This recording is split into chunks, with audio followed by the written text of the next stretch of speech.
FORA.tv. The world is thinking. But the China question, many have speculated, and you report, that it was a source of significant conflict in the LSE, the Larry, Sergey, Eric troika, or triumvirate of management, in that they disagreed about what to do in China. They went in for 5 years, and then they left. Right, right. Well, the story there, and it's almost operatic in the themes and the complexities, is that in order to go into China, of course, you had to make a horrible compromise, in which is you had to censor the results of the search engine. And just picture this for Google. This is a company that spent every fiber of its being trying to deliver the best and most accurate and fullest results when people type things into the search engine.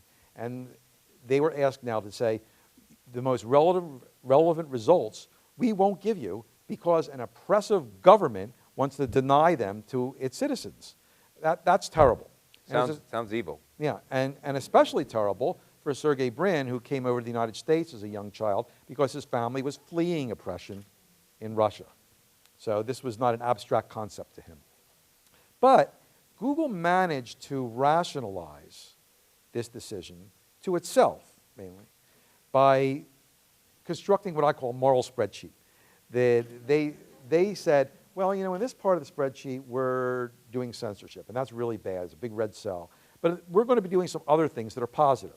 We're going to be spreading more information among the people in China, and that'll lead them to ask for more. And we're going to tell them, in the cases that we do censor, because we have to censor, that there's results they may not be seeing. And then they'll see that, and they'll wonder, why is our government not letting us see these things? And they'll rise up. And eventually, Google felt that it was going to change China. Instead, I think China changed Google. And over the next few years, a series of events, which some of them fairly horrible, and some fairly amusing, really.